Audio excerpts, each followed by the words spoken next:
وصحابه وسلم تسليما كثيرا.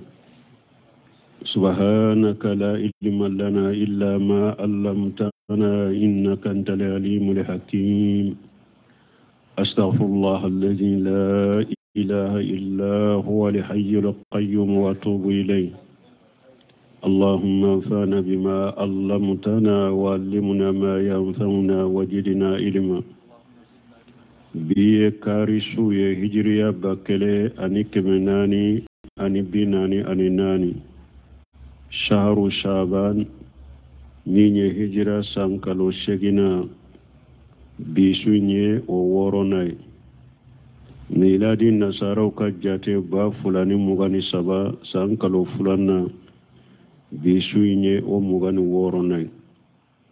ambe bako je kono ni golo fula masjid salamu kono. أعوذ بالله من الشيطان الرجيم.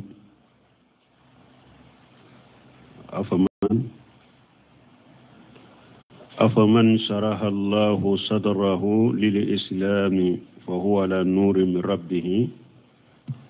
فتايا لبنا هاجا مده يكفي متلبير Musa wale alikuwa bedo Nikoloche. Musa. Abedo Nikoloche kwa.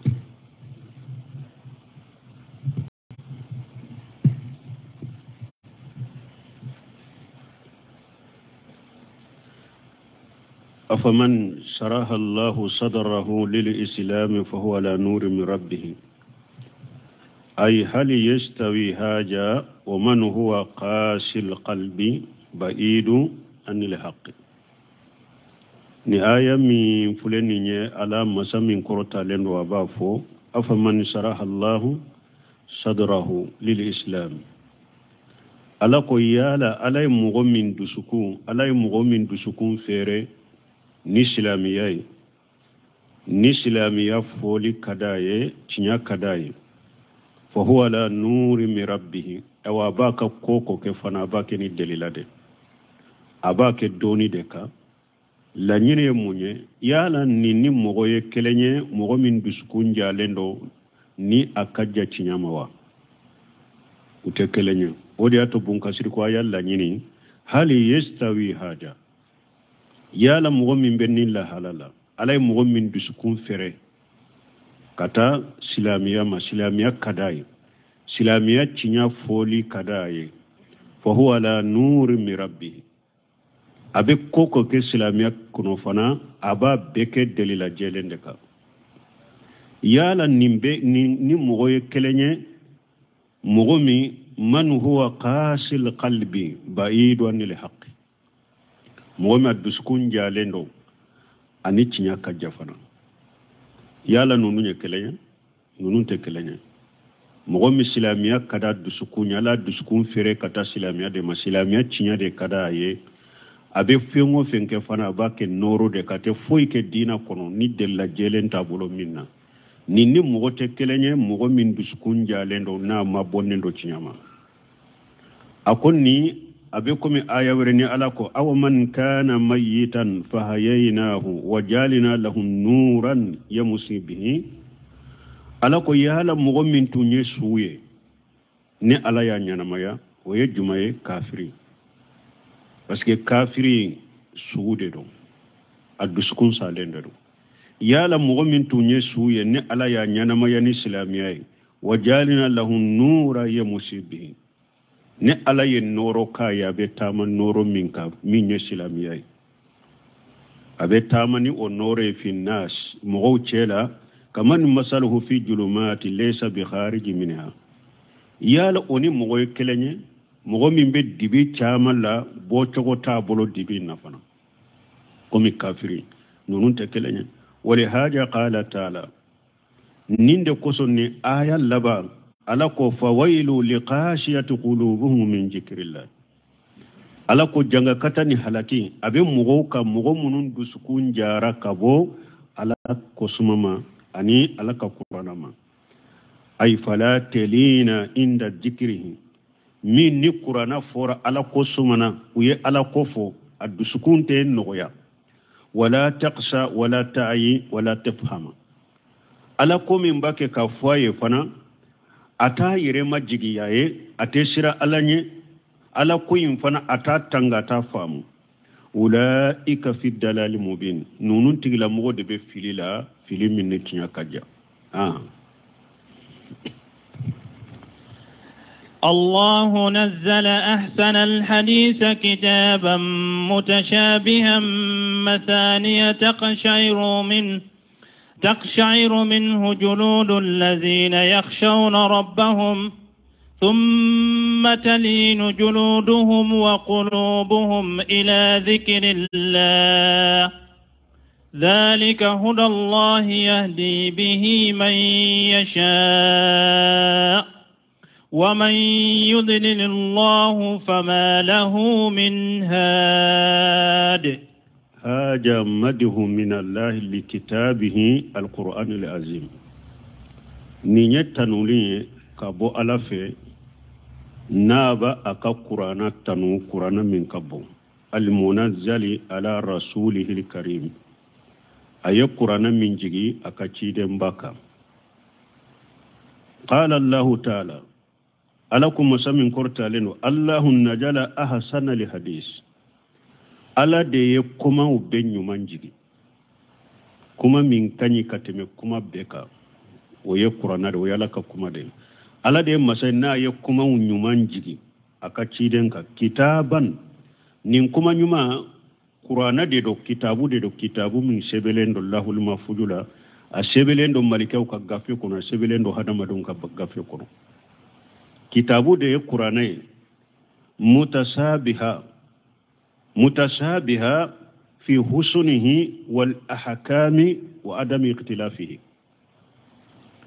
qur'ana bolendo aka nyuma yala aka ayaw be bolendo nyalila aka kiru be bolendo nyalila wa adami ikhtilafihi qur'ana te nyon sosofana mutasabiha minye tafsirul muyassar doni ke ba jama kulu farala nyogon ka tafsir min dila ni kuma chaman nana aya min na ni mi sahalendo ni wota uye ni nde odeta ni yoro ni ndeta ni aya tafsir la mutasabiha fi husnihi wal ahkami wa adami ikhtilafihi qur'ana mi abe bolendo nyuma yala abe bolendo nyuma yala aka kiru be fana kanyi ewa qur'ana nyogon soso tako qur'ana yoro cité yoro soso qur'ana yoro cité yoro wuli masaniya tukarraru fihi liqasas masaniya kure munye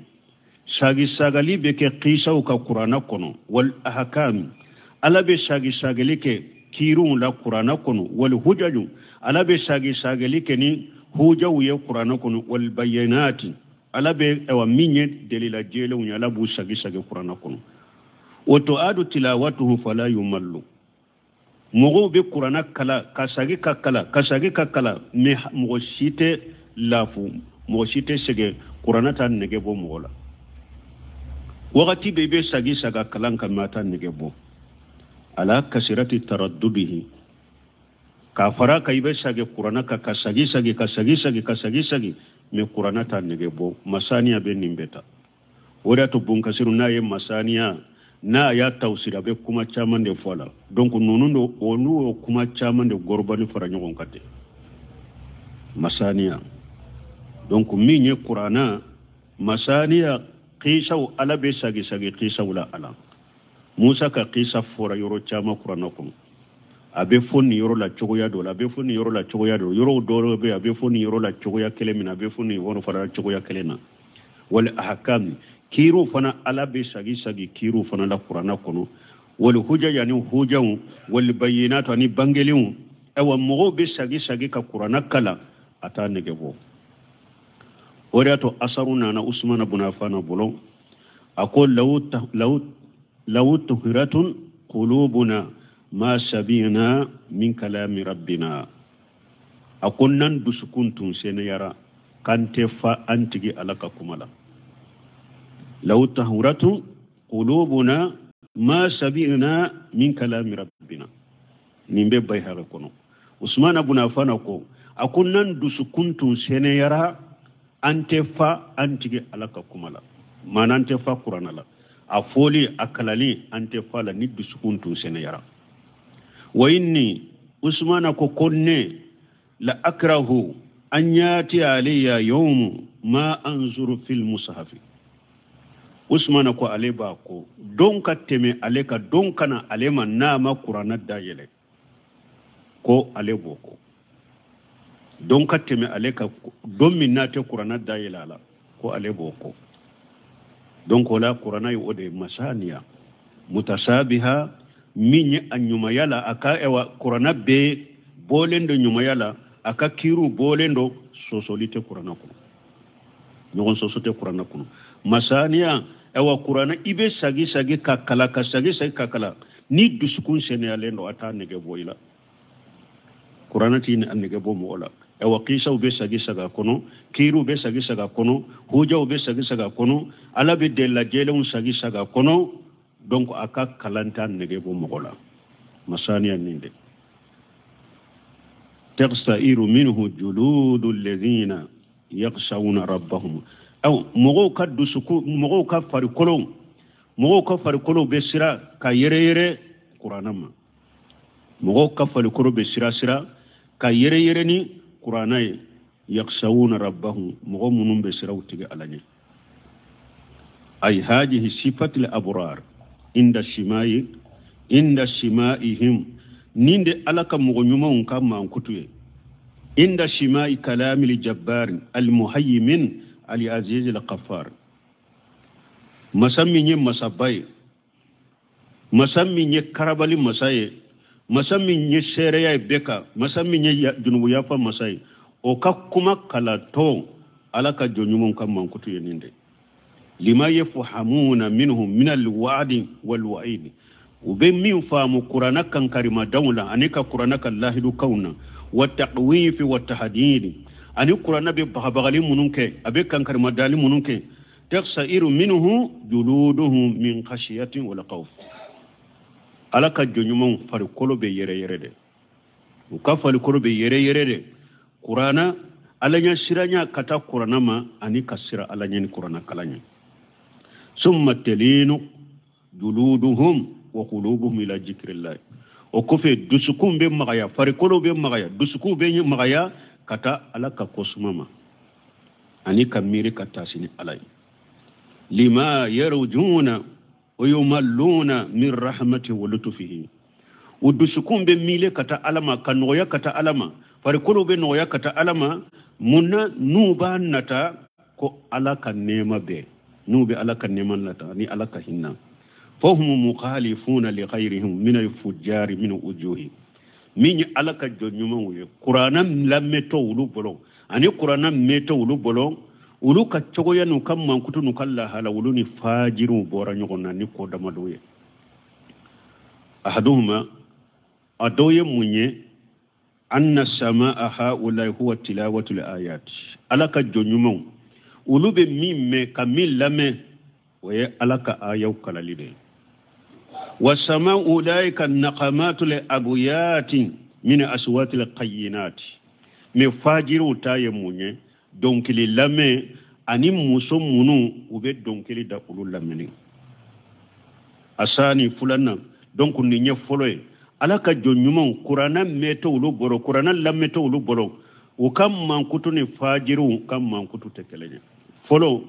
uluka dusukun de be yere yere qur'anaye farikolo be yere qur'anaye dusukun be maga kata qur'anama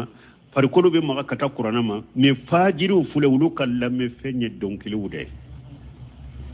ani muso munu be donkulu da kulu lamme farago be nunu ni gonje ni nye foloy asani annahum jatul atalihum ayatu rahman qarru sujada wa bukiya alaka jonyuma fule ni alaka ayaw be kala wuluka ube bi kasuduru de ke alay nu be kasi bi adabin wa khashiyatin wa raja'i wa mahabbatin wa fahamin wa ilmi ube sujuru de bi alay nu be sira alay nu be alaka nema jigi نوبي على كانوا نوبي على كقرآن فامو نوبا دو كما قال تبارك وتعالى قم على يريا فتشومي مسمي هيرا كتشكرتالي إنما المؤمنون الذين جاء ذكر الله وجلت قلوبهم تمامي على يريا كما مؤمنو كما انكتوكا أكون مؤمنو دافل ونيا مغودي نوي على كآية وكلا ولوكا درو كو هكلي جيجين على لا كو هكلي جيجين على كآية كولا درو نيا نينكو وجلت قلوبهم دسكم بشرا لنيا mumini ñima ni ya hakkili jiga ala ka ayala a eyen nin fo ala côté de eyen ninke ala côté qur'ana kono de wajilatu qulubuhum wudu sukum be sira ala ni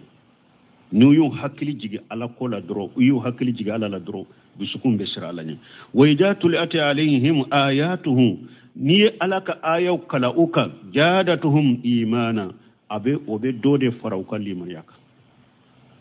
dobe jidi u kalima yala iyo hakili jigi ala kola doro karasa ittaqilla aduskumbe yisira ka yere komi mo nyuma temenen kera chokomi abe sarafu salu katabula don nu jolende ni fendo bu tegete ni ko fulana ittaqilla ala nya siranya bolo mimba tege abe bi mimba bolo ala nya siranya bolo ye hakili jigi komina ala nya siranya bolo mimba bolo betira la kabide men ni ko awn dola kele masisa isra la nyaabe bilede ide ba fu nek ak sira la nebe ala bato chogme wa bato chogola nebe sira ala nya chogme be sira la hari o do ede man ni fu hari o do ma nguli kan ninka anta yin awn ni nonu be sika ke kele chogoli ala ka jonyuma ya be sika somnu la hala wala chogoli ala ka jonyuma ya hakili jigala kola karasa isra la nya dron duskumbe sira la abe jo ka miri ka yire jate mina ye min fo ba ba yire jate mina ye minke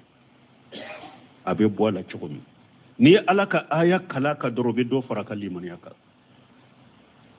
dobe faranima wa ala rabbihim yatawakkalun awa ubuka ko be sinsi wutigi ala de kafana ubuka ko be da alaka alladhina yuqimuna salata ulude fana ube sallina ta chogola ومما رزقناهم ينفقون الا يغرجغ نفلو من نفنا وبا دون نفقتي كجكا فرد جكا وبو كا ايوا نافلا نيما يوكي كسرغتي وبو كسنجي تولا كسلاميا دمي على اولئك الا كنون تغلا مغفله هم المؤمنون حقا نيما كوتو نونو سباترا مؤمنا الا يركو كون نونو نيرede ye mu'minu ye tinya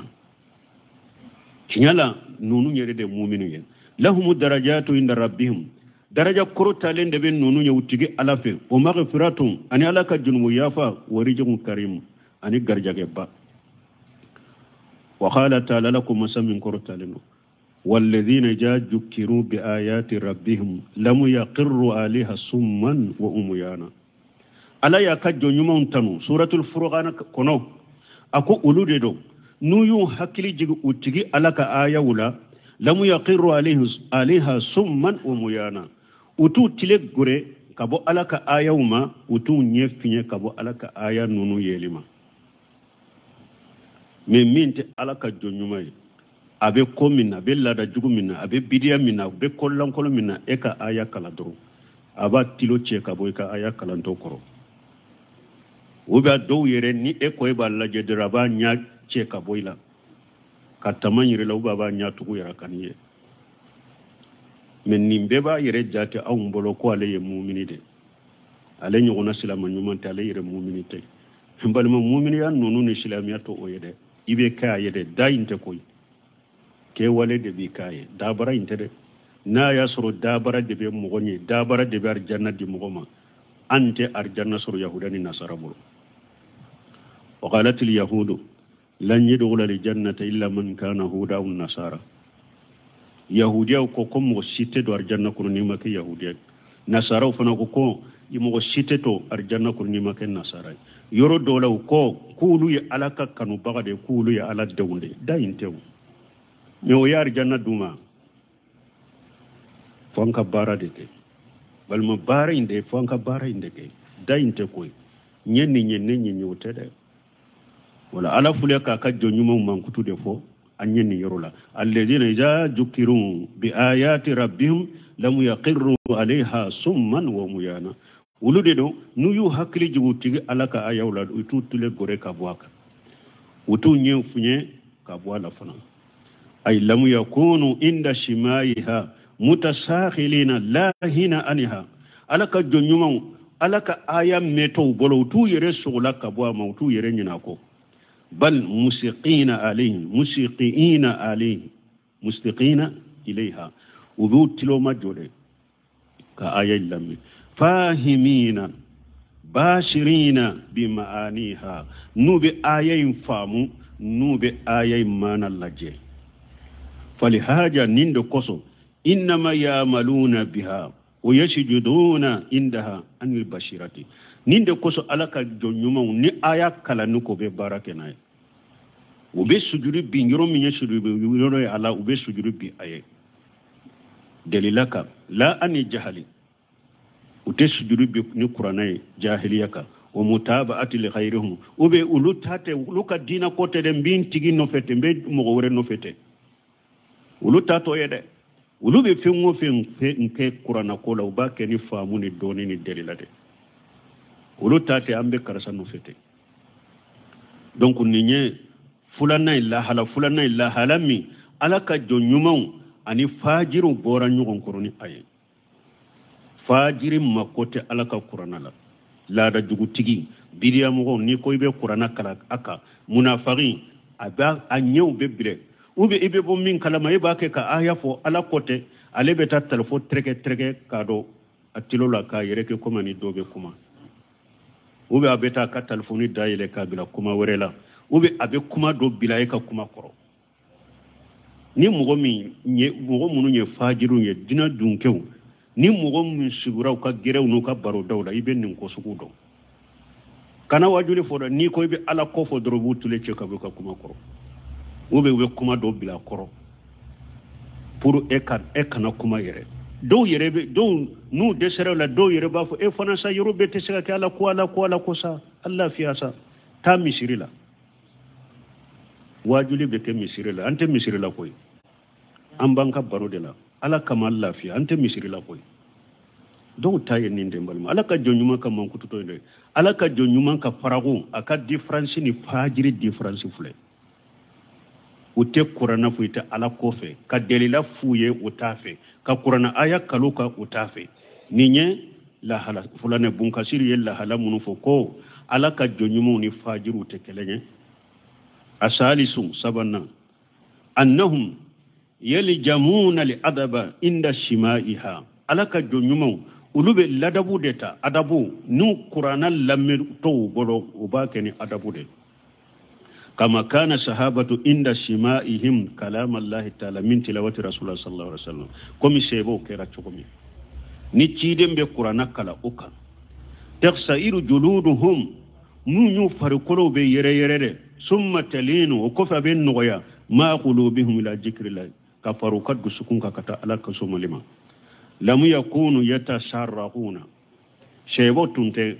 ni qur'ana be kala ni be kulo mankambe ci kulo kombe ke shebo kala halatunte ni wala yatakallafuna ma laysa fihim utu yere force fendo la fana min tulade qur'ana kala to ku yere force ku yere kala alanya sernya baga do ye far kulo chogola kasurto chogola takallufu tu bolo ku yere kasi chogoya dola otunte shebo bolo takallufu tu bolo min chogo ye min ye dro ube ala yere kasi nana minna ni sagotala on suku ye ruluta takallufu tu bolo de ute kulo ute mankambo utu yere ke chogola uma ke chogo ala mu ke chogo mina bal indahum min as-sabati was-sukuni wal-adabi ulu ni qur'ana be ulu kala qur'ana be kala uka sabati de bu bolo mafanta de bu bolo adabu de bu bolo wal khashyati ani alanya siranya la yalhaquhum ahadu fi jalika ewa mo shi fana tese ka shebo soro nin jogola mo shi ka jogo tese mo shi tese ka adabu ka jogo shebo kala halam min fulen nin ye shebo teminen ko mo tese ka ne soro de ibu la de me mo shi tese ka kuula nimman kutula ولهذا فاجوا بالمدح من رب العالمين في الدنيا والآخرة ninde koso sebo yettanu ni soro kabo ala fe nu tigi ala yutanu masamin kortalendo ayutanu jiya ayutanu lagara sagul sarabu sebo be kuma nununka sebo qur'ana tumbe kala ute kiride ute kulode me sisa sufi siraw ni tere gaw do bolo ni tronkela ni setane mo do bolo nu uye qur'ana kala do be kulo uba ado yere ba ayre kiri qur'ana be kala kulo qur'ana be kala kiri sebo tunteni la halala sebo fana kala halaka ni kateme awka nunun do setane de bula dro ala ko tede qur'ana kala ni kulo qur'ana kala ni kinyere kiri qur'ana kala ni ew donc qur'ana ni wote sebo kala halal da fallendo kateme nunun tigika nunun ye sufi shirawde ani setane shiraw nubu ka wajulu la bu ka qur'ana la do ka batote foye ni donde aw ka sufi situ de lo ube situ ka sufu kala halado do ka bato beyede ka donke ibibo min kalama aba yere da ka yere kiri do wajuluto abe komi fa donnala nimbe ewa I akere fa bitu komi sawo be nyogon to chogomi nunu ye bato e chogodi fa de yen nunu nye mbalimo nima ala tata doribe setane tata nin ko sugo yode ewa sebo kala halafule qur'ana kalana ani mugo munu ni qur'ana be kala kulo nubu ka bato la kulo yere kiri o ote sebo kala hala sebo fana dafale ndo katime awka adam madenka adabudeta ani jogonyuma alaka ayaw kalanto alaka dina foto akakene adabu ni jogonyuma de ani mafantia zalika hudallah ninde alaka kandai yahdi bihi man yasau alabe mogo kanda ni nyinye mogo minya alajia ay hadihi sifatu man hadahu allah nim man kutu munu fule ka fonni aya kono nunun de yem man kutu ya ala yem mogo min kanda ode kam man kutu fule ka fo awye wa man kana la khilafi jalika awa bunka shiriko sebo kala halamin fule niya alaka jonyumo kala halamin fule ka fonni nye qur'ana kalanto uka akoni mogo kera uluka la halatana la kontrela fa huwa mimman adallahu allah eye mogo de ala de ifili eye mogo de ala de ifili sebo kala halafu alaka jonyumo kala halafule qur'ana meto bolo qur'ana kalanto bolo ni qur'ana kalanuka kala halafule ka fayni aya kono me mogo yun kala halafun ko nyonya la hala wurede yirala yera e bolo minte alaka jonyumo kala halamin fule ka fo aya kono ala ye ifili de munun kandara wulu kam mankutu de fulene nya kafawiye me mogo mun kam mankutu make nunun kam mankutu ye ika dina ko le ika batola qur'ana kalanto ika ala ye fili de ye fili banti de wa man yudlilillah fama lahu min hadi ewa mogo min fana ni ala ye fili kanda bagate soro ila de ni ala ye mogo fili kanda bagate soro la أفمن يتقي بوجهه سوء العذاب يوم القيامة وقيل للظالمين ذوقوا ما كنتم تكسبون أفمن يتقي بوجهه سوء العذاب يوم القيامة ألا قيال يوم القيامة دون مغمي لا غرك لا جابا جغو نابا كمبنا نيدادي yala mogo min benni la halala ani mogo min tedo jahannaba kono ulu ye mogo sugu kelenya wa yaqra'u fa yaqulu lahu wa li amsalihi aw alla jabato fana alena nyogona be fu ye kudusu kashi mina jalimina alena nyogona tonyali kela wala be fu ye fana jugu ma kuntum taksibuna aw aye junubu munun ke jiyan kono aye bara jugu munun ke jiyan kono ayu ka janga kata aya nene de aya la nyine munye yala mogo min kala halabe ni chokola yomale khama do jahannaba tasuma konona la jaba jugo aba kumbena nyeta de mbani mo kasar hada madin fule jiyan kono ni koko nani ma bugoli fende do fili fende do ebi itege do inyana chede parce que hada madin fari kolo la yoro min ka gele bolo yoro min koro talendo ka gebe ani yoro min ka gele bolo inyeta de ni ko bena ima dro nyesilen bina dro ni mi kumbiri ibi bolo do inyewa inyene o chaka ni nyesoro nenni o kera de ko jahannaba kono ebe la jaba kumbe no nyede balmo koma jugu yasa dinya kono ni fengo bana ema ebe do nyena cede akana nyesoro mi yomali kama do jahannaba kono ebe jahannaba la jaba jugu iba kumbe ni nyeda de ala ko yala mo min bola halala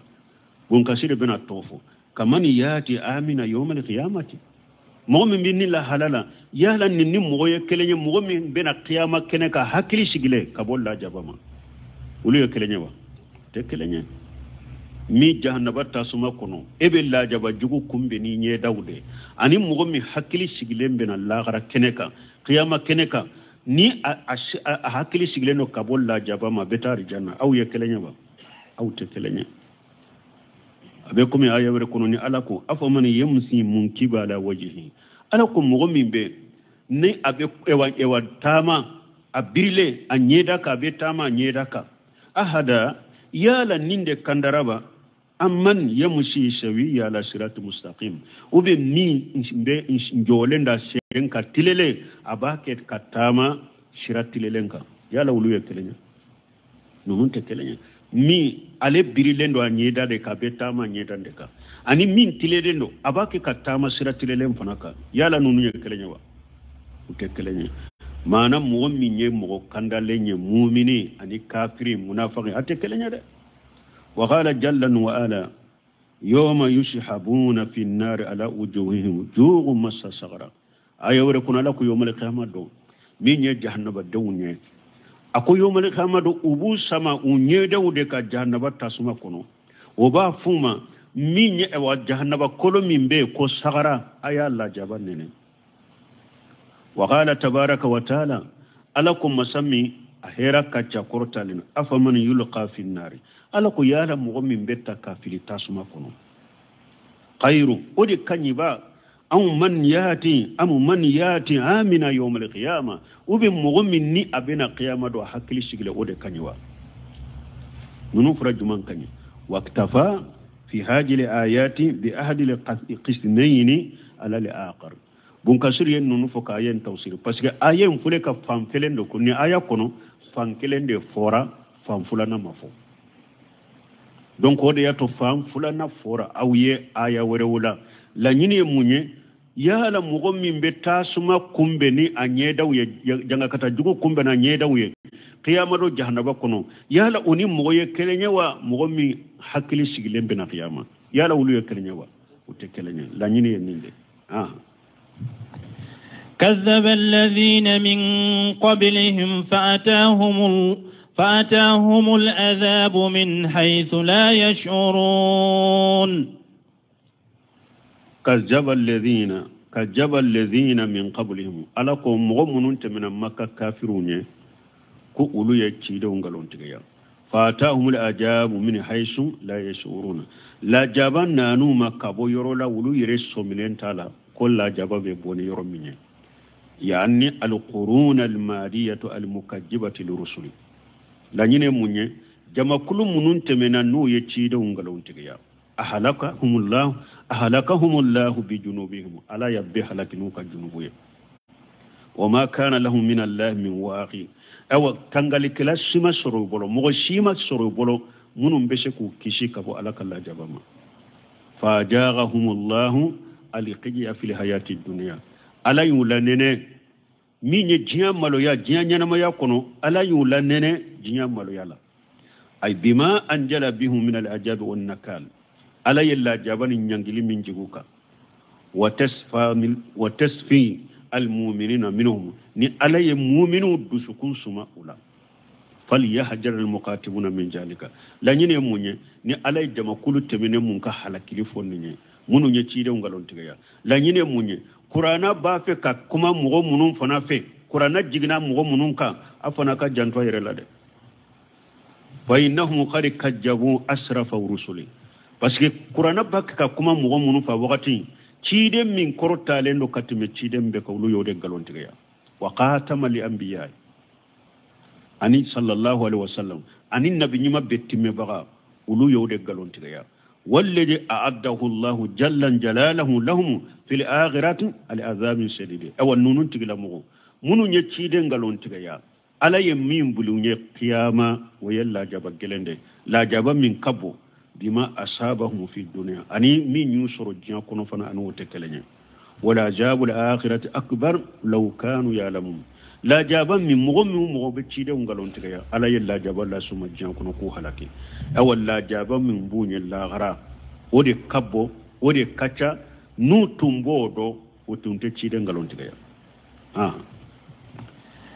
فأذاقهم الله الخزي في الحياة الدنيا والعذاب الآخرة أكبر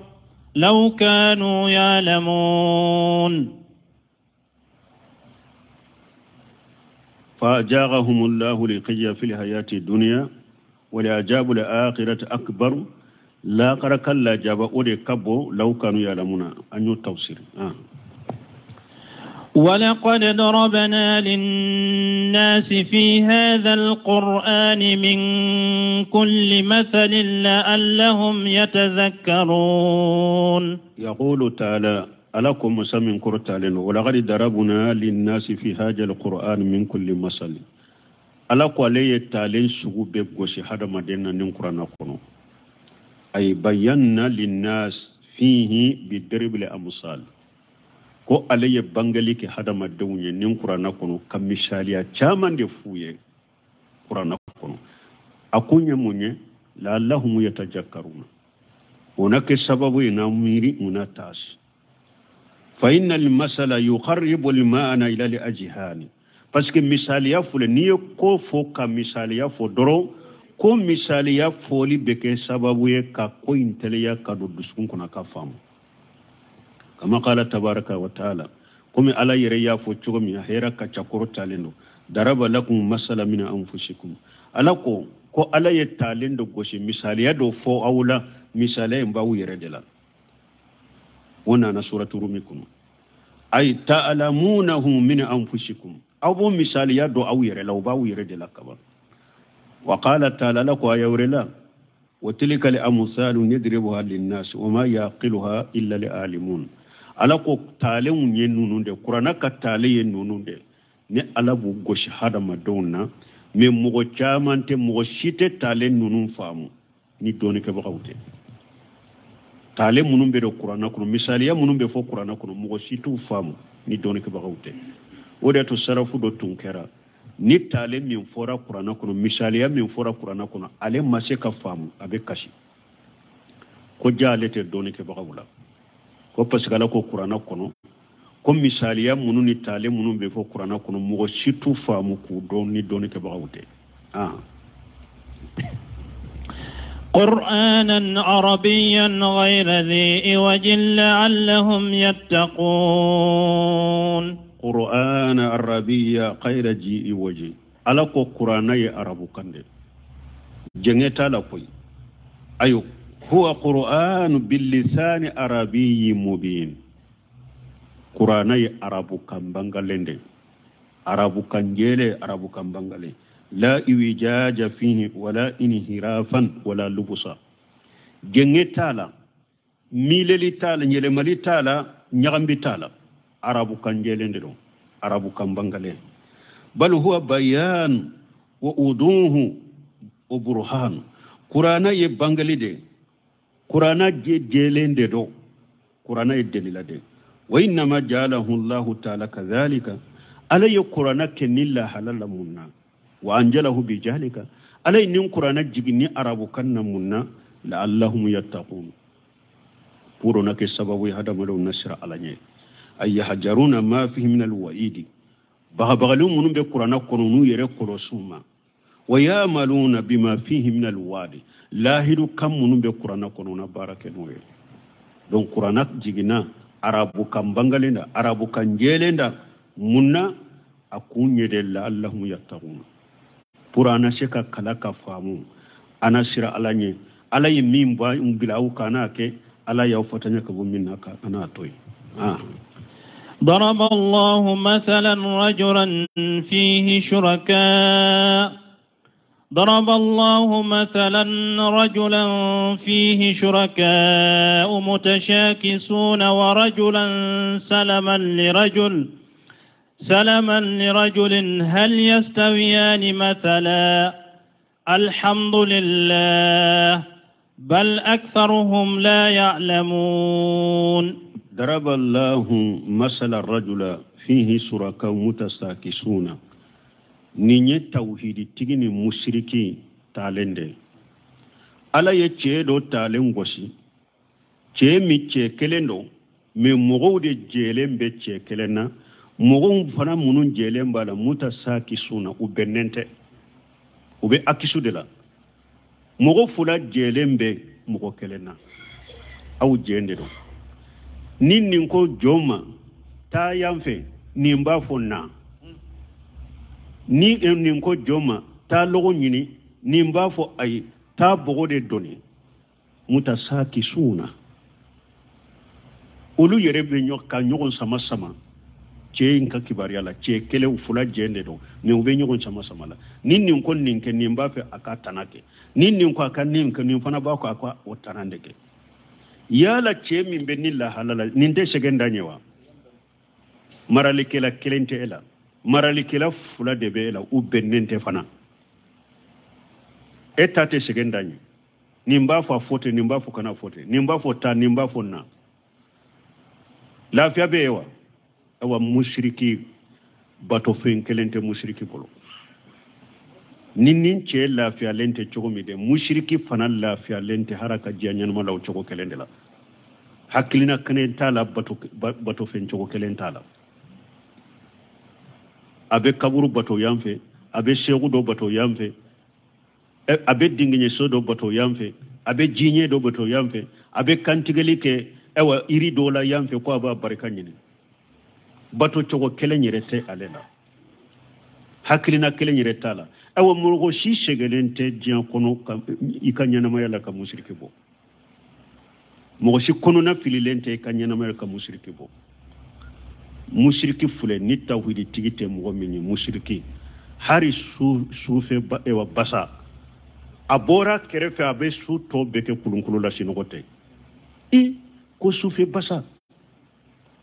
sui nanka basa yinka dilanka ate sinogo nyamere sufe lama ayera bolate sinogo ko ninte ko gansa ko nyemere sufula ma ko ni ko lankono te ko gansante de la fa benin bal mushriki yere ka droki sanne abe siranye mushriki ayere be aka wori do droki la kasa droki ndona don folo asidan kera droki ndona don fula asidan kera aba monto kada konin droki yere ni ne mani ne ya korosi ne ni ndo drombe asidanke yere ye wori do minna ba monto abada abe siranye musrifi lafiya lentere ninche kele che fula bake kamara chogomi de nu benente ala fana bake ka nyogon soso ala ale lafiya lente chogomi mushriki fana lafiya lenta kanyana maya kono chogodela lafiya tay fembe ni mugo min ko ma eso ate sino ko karasa be dabali de ko amanji de ko be dabali de ko bi akwa le ma eso sino te bagali dura be sianyana hari muso be sika baga acce ba kortode nani muso do bilana nyugona sokono ay imeni talawa menne tawa ibe tola ate sino koy ko de la ka fonye o ko beta mori ufe e wasani dugu kaje kunkulo dimini ya mina dro aba fo ko aledo ko pasiga ga be dabali de ko nyame ko gatibe abeta soma ni doma udefe ko mo nyana matew ala kan ne boala dro la fiata mushriki la fialente afantalama ko aleta te ko lankulo ko ale ka wuli kan nyanyini mushriki fantanye at la fialente mushriki nafulo tigi la fialente mushriki famala mal la fialente ayen nimbe jate mina jamana kono do fantanya gelembe minka olo obafo o beta muru fo beta soma fo beta doma fe kondo na koko la tenya har ni mo min yillahi tanye ko abinde me ate bo asirafo ne tate ko lankulo de ko siri de bila o fana ba to juya ka halaki sinya kele ko siri lendo ki halaki o fana be do faraka ka tasuma ka do fara tasuma melika ika illa jabalin fule ko ye fantande nin fana sagira ka fo ki siri lendo ta misi nyini folo ta saka nyini folo do ma fara hamini kamika ewa na politiki fana ko sisa ko hasidi kacca ko nyango kacca koy ko ni ne kera cogo mi ne do ni soro ki ka wuli ki yere nyini de na folo nyini fana ko ale ka wuli ko aka yere nyina ole kana sigite ko hasidi ni nyango kacca e famo talla jeke e kausa minye e be mimara e be tan nyungiri o de kuraba tege da ikunkolo atege ba idisika komi denyere ni be mo bolo cogo mi famo taguti munun be jamana kono soman doman taguti shegu nu ma bawde e fama to e be mimara e de beta nyungiri okoro atege bi kunkolo la o be filime fana be baye atege bi disila iba bolo komi denyere ni nu be do ni vote nununa bena damana mori fu ka boli kata ulu defe ka soro beta fengo fenke ko abe eke famaye famaya kadi ale yere wori kada ye eni wori de beta kadama e de be ale so e ba ke ko ale ka eke masatai musirga hakri cinyale no de wallahi ni hada mademma tawhidi soro jianya ma yatte nyay bolo jango lagara ini segendo de ini lafiyate awa be fule ni kera wori batigi tawhidi tabolo mogo min kera fanta tawhidi tabolo mogo min kera fama tawhidi tabolo be maralike de abebe shika kulunkulu de u segene mbade do ulla falente hari doni mi tawhidi fantambe da ka shinogo fo be gorondo la yakhafu illa allah ate sira fonye ni ala kelempe wote tawhidi tigi be sira minye doron yere ka junubu nkana mbe junubu munun kay tawhidi tigi ye sira lemba yere ka junubu de ko la yakhafanna li abdu illa allah la yakhafanna li abdu illa jambahu sharafu ni dew jon kana sira foye tawhidi sira kana sira foye ala ta ko fe ni ka junubu te ika junubu de be se ka foye la shima me jiya dunke ba abette shinde ala de bolo wala yarju anna illa rabbahu tawhidi sigi kani jigida mo shika ni tigi ala de la yakhafanna li abdu illa jamba wala yarju anna illa rabbahu don kana shira foye ni ka junubute ikani jigida foye la ni tigi ala de tawhidi banna yaw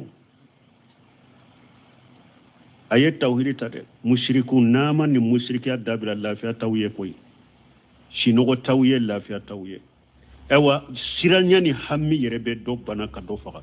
adon yere tellement que doma dobe soma dobe mori dobe usirale mbanye nani ale kelela ko esu jorom minni jatige min bo soro lu de ba le dusukun tige folo dusukun juru tiga be saw ba fo ko ya dabal aya sirana de ado dabal yere makulaw siranyani jatige yere de bu faga ulu de jamana kalimami we nyame mori do tumbe karamogo do halimami do ha ni na kelela kwati ini ne chew abeni ini ka kalimu de che ulu fana de halimami we jamana en kono ko doni jamana de mali islam jamana de mali balmo anka dawa ke kata tawhidima ala fuleka akwa le yetale ngoshi hadama donye punumu akashira la nyede e watale ndo fuleya mogo mi ce kele mogo fula de be emara u benenti la fana e segelende cogo mi de mogo fana kera mushriki e segelendo ka nyana may lo cogo de la lafiyatiye donc tale fulana warajula salama li rajuli hal yastawiyani masala tale fulana nim fana ye cede me ale be ce kelende kam marala na ko bi illafia abe lafia na ko bi tayanfe abe ta oyoro de la salama li rajuli ale kisilendo abe mo kelem pewde kamarala ala yere ko hal yasawiyani masala yala ninche fula misali la nunu nye kelenyewa te kelenya de awa tawhidi tigi fule tawhidi tigi misale de fule ni ale be ala kelem pewde boto ala kelem pewde jonyale me mushriki dingenye so jondo shehu jondo maba jondelo kaburu jondelo iriba jondo kulugo min be dugu kofela la o jondo nimbe ba mara abe sira nimbe jiwoyo ba woyo nimbe be ale mara le be sira nimbe la famille be ninye me tawhidi tigis be ala kelempew de bato ala kelempew ni ala ko ka minke aboke ni ala ko ka minto aboto abana ala yire ko nonu fula kelenya mushriki tigi chaman de be ela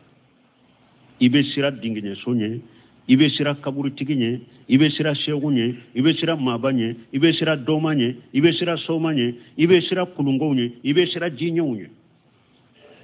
nimbebe emara eye nimbe jonye lafiya beya tawhidi tige ala kelempew de jonye ala kelempew de be ale mara ni ala ko kan min ka bake ni ala ko kan min ka batoy nunu fulaye kelenya wa nunu te kelenya de balu mushrikini tawhidi tigi te kelenya wodi ato tumami ni ewa misaliya fula min fula ninye nu jelendo beye nogo tula u bangalendo u jelendo u te kelenya fana tumami ala yere yo fo akwa alhamdulillah tanube ala masami nyin tale sugu gosi tale mi mugo ni hakili doni bila miskala jara hakili nyuma bila ibe nunu bono no mushriki ka misaliya ani tawhidi tigi ka misaliya ni nunu fora hakilima ye e yere bado ko nunu te kelenya e yere bado mushriki ni tawhidi tigi te kelenya wodi ato tumami faram fansha kera jeyali kera bangeli kera ala yere ko alhamdulillah tanube ala masami nyen nunu je ya hada madenye bal aksaruhum la ya'lamun me ala ko hada maden chama ute fendo de falihaja yushrikuna billahi imai hada maden chama te fende do ode ya to be mushriki yake be fenwore bato ka farala hada maden chama te fende do ode ya to be mushriki yake donc ala ya yira ni yay mushriki ya cha yalembe jamana kuno mundo fendo mbaliya ni kalambaliya aw fana ko maliye doni jamana ala fana ko ni doni be yoromi fulan kafo ya teke akon ni yayi fulan kafo ya kera hada maden chamante fende do nu tumbe fendo wute mushriki yake mogo ye mushriki ete foido fendo mbali de ni kalambila ite mushriki yo ni yayi jamana mushriki ya kacha jamana kono bida kacha jamana kono kalambaliya de beyo kalande te jamana kono ni kalambe jamana kono mushrikiyate sabati ni kalambe jamana kono bidiyate sabati ni yayi jamana ka shirku kacha jamana ka bidiya kacha doni de te akana yere nege hari naw kawe doni ke bagay ala ko chamante fendo ko na tumbe fendo ate fulana farane alaka subhanakallahumma rabbana bihamdika ashhadu an la ilaha illa anta astaghfiruka wa atubu ilayk suratu zumari ambina wulni aya bisaba anifla ube odetede ugani fla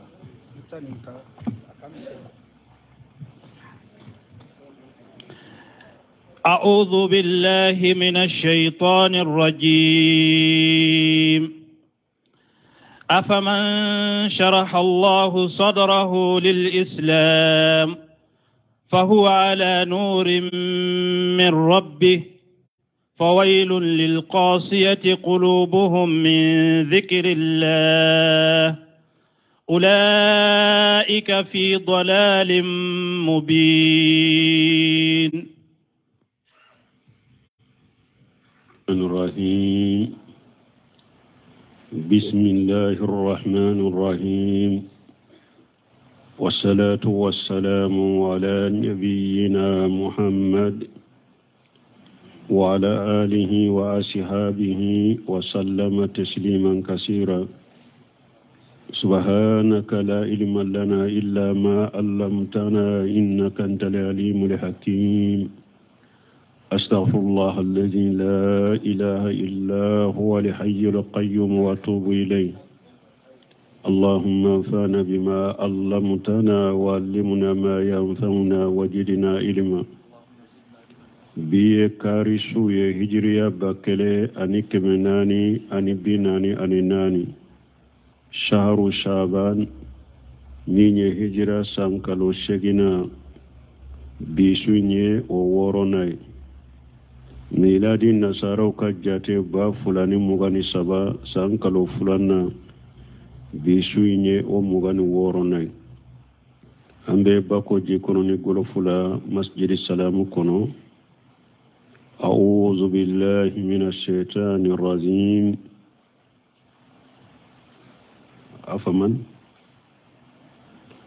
أفمن شرح الله صدره للإسلام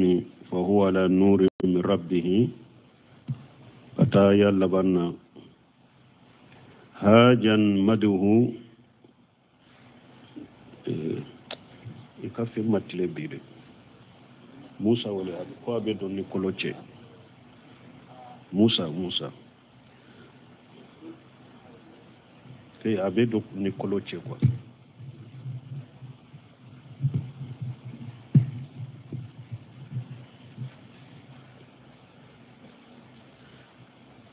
أفمن شرح الله صدره للإسلام فهو على نور من ربه أي هل يستوي هذا ومن هو قاسي القلب بعيد عن الحق نهاية من فلنية على مسام كرتا لن وبافو أفمن شرح الله صدره للإسلام